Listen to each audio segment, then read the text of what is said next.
दोस्तों नमस्कार, स्वागत है आपका यूट्यूब चैनल एबी टेक में। आज है 30 जून 2024 और जान लेते हैं आज की महत्वपूर्ण खबरें जो आज के प्रमुख समाचार पत्रों पर छाई हुई हैं और आप लोगों के लिए बहुत ही इम्पोर्टेंट है।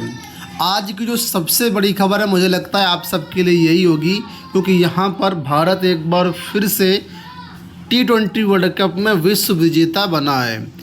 T20 विश्व कप जीतने का 17 साल का जो इंतज़ार था फाइनली ख़त्म हो गया और कल दक्षिण अफ्रीका को फाइनल में मात्र 7 रन से हरा करके बहुत बड़ा इतिहास इंडिया टीम ने रच दिया।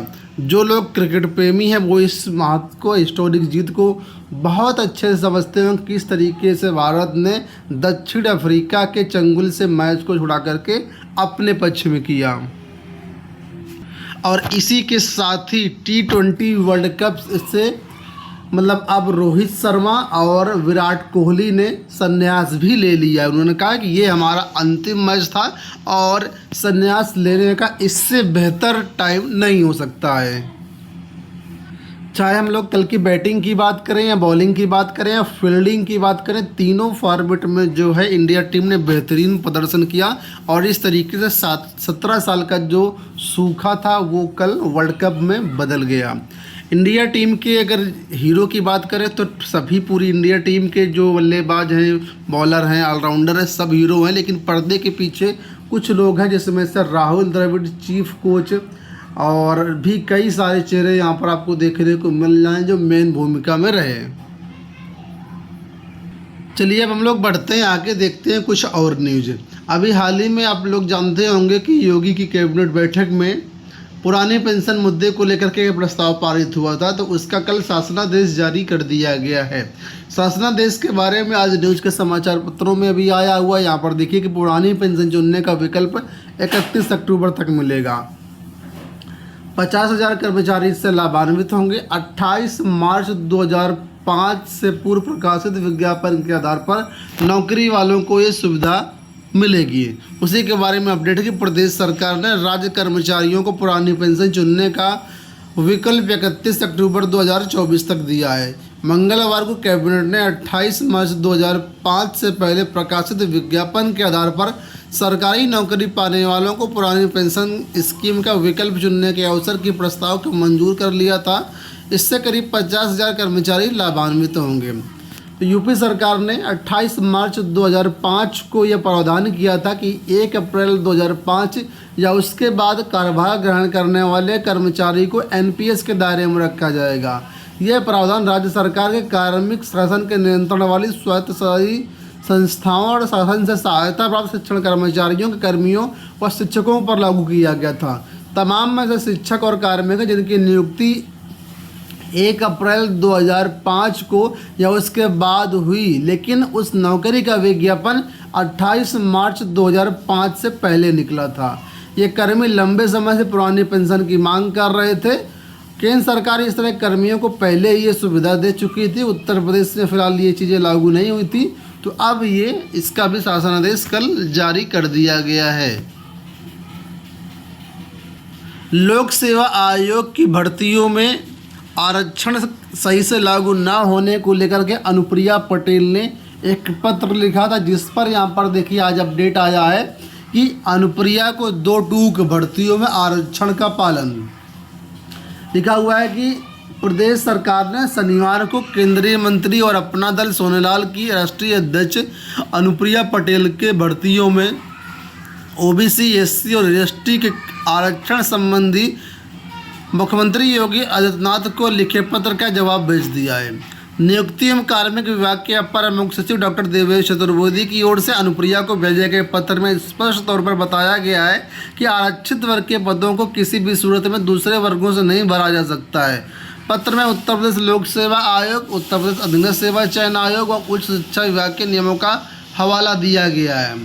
तो यहाँ पर कुल मिलाकर के क्लीन चिट दे दिया गया और कहा गया है कि हाँ बिल्कुल पालन हो रहा है, ऐसा कुछ भी नहीं है।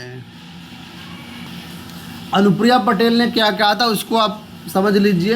इन्होंने ये कहा था कि ओबीसी, एससी, एसटी के जो पद होते हैं उसमें नॉट फाउंड सूटेबल की प्रक्रिया बार बार अपनाते हुए पदों को अनारक्षित कैटेगरी में भर दिया जाता है। इस पर यहाँ पर जो है ये स्पष्टीकरण जो है अपर मुख्य सचिव की तरफ से दिया गया है। अनुप्रिया के इस सवाल से जो है भाजपा हैरत में है और इस तरह के कई भी सवाल पहले जो है अनुप्रिया पटेल पूछ चुकी हैं, चाहे आरक्षण को लेकर के हो या अन्य किसी भी मुद्दे को लेकर के हो। ठीक है, तो यहाँ पर आयोगों ने भी इस पर जवाब दिया है। आयोगों ने अवगत कराया है कि चयन प्रक्रिया में निष्पक्षता व पारदर्शिता का पालन होता है। बच गए रिक्तियों को आयोग के स्तर पर किसी अन्य श्रेणी में परिवर्तित करने का अधिकार नहीं है। यूपी में इंटरव्यू प्रक्रिया कोडिंग आधारित होती है। तो इस तरह कई सारे जवाब आयोगों ने भी दिए हैं। यूजीसी नेट को लेकर के अपडेट है कि यूजीसी नेट की परीक्षा ऑनलाइन होगी। यूजीसी नेट की परीक्षा कराने वाली संस्था एनटीए ने घोषणा किया है कि यूजीसी नेट की दोबारा होने वाली कंप्यूटर आधारित परीक्षा कराई जाएगी और 18 जून को यह परीक्षा हुई थी, जिसमें पेपर लीक की वजह से इसको रद्द कर दिया गया था। ठीक है, एनटीए ने कहा कि अब यह परीक्षा 21 अगस्त से 4 सितंबर के बीच कराई जाएगी और इसमें अब यह परीक्षा को ऑनलाइन कर दिया गया है। मुक्त विश्वविद्यालय की तरफ से बीएड प्रवेश परीक्षा का आयोजन किया गया, जिसमें यहाँ पर देखिए बताया गया कि 71% अभ्यर्थियों ने दी बीएड प्रवेश परीक्षा। 4043 अभ्यर्थी यहाँ पर जो थे उसमें से 182 अभ्यर्थी अनुपस्थित रहे हैं। नीट विवाद पर सीबीआई की 7 स्थानों पर छापेमारी हुई है। सीबीआई ने नीट यूजी प्रश्न पत्र लीक मामले में गुजरात में 7 स्थानों पर छापेमारी की। अधिकारियों ने शनिवार को बताया कि आनंद, खेड़ा, अहमदाबाद, गोधरा के जिलों में संदिग्धों के परिसरों पर छापेमारी की कार्रवाई शुरू की गई। वहीं पर प्राचार्य समेत 3 आरोपी 5 दिन की सीबीआई रिमांड पर भेज दिए गए हैं।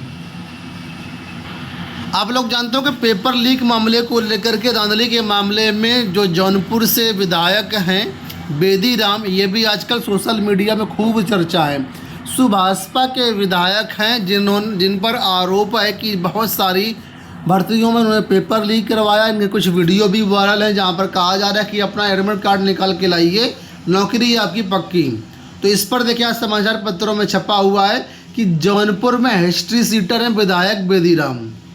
ठीक है, तो इन पर जब ये पूरा मामला पूछताछ की गई तो यहाँ पर उन्होंने अपना स्पष्टीकरण दिया है कि मेरे खिलाफ झूठी खबरें चलाई जा रही हैं। जो भी इनके मामले जिसमें इनको आरोपी बनाया गया था उसमें ज़्यादातर में ये जो है आरोप मुक्त हो चुके हैं और कुछ मामले अभी भी चल रहे हैं, लेकिन उसमें कोई साक्ष्य नहीं है। यहाँ पर देखिए इनका स्टेटमेंट दिया गया है कि मेरे खिलाफ सभी आरोप निराधार हैं। इंटरनेट मीडिया पर लेन देन की पंचायत का वीडियो एडिट कर दुष्प्रचार किया जा रहा है। अन्य प्रांतों में मेरे पेपर लीक के मामलों में ज़्यादातर जो है केस जांच के दौरान ख़त्म हो गए, जो बचे उनमें कोई साक्ष्य नहीं है। तो अपने आप को उन्होंने बताया कि सब जो भी चीज़ें चल रही हैं वो फर्जी हैं और इनका कोई लेना देना नहीं है। मौसम को लेकर के यहाँ पर अपडेट है कि यूपी में आज और कल भारी बारिश के आसार। मौसम विभाग ने रविवार और सोमवार को प्रदेश के कई जिलों में भारी बारिश की चेतावनी जारी की है। इस दरमियान राज्य में गरज चमक के साथ बिजली गिरने की भी आशंका जताई गई है। लखनऊ समेत इन जिलों में भारी बारिश की आशंका है। बांदा, चित्रकूट, बस्ती, गोंडा, सीतापुर, उन्नाव, लखनऊ, बाराबंकी और ये बाकी जो ज़िले दिए गए हैं यहाँ पर भारी बारिश की आशंका बताई गई है। दोस्तों ये हो गई आज की सारी सूचनाएं। उम्मीद करेंगे वीडियो आपको पसंद आया होगा। फिलहाल दोस्तों इस वीडियो में इतना ही। धन्यवाद।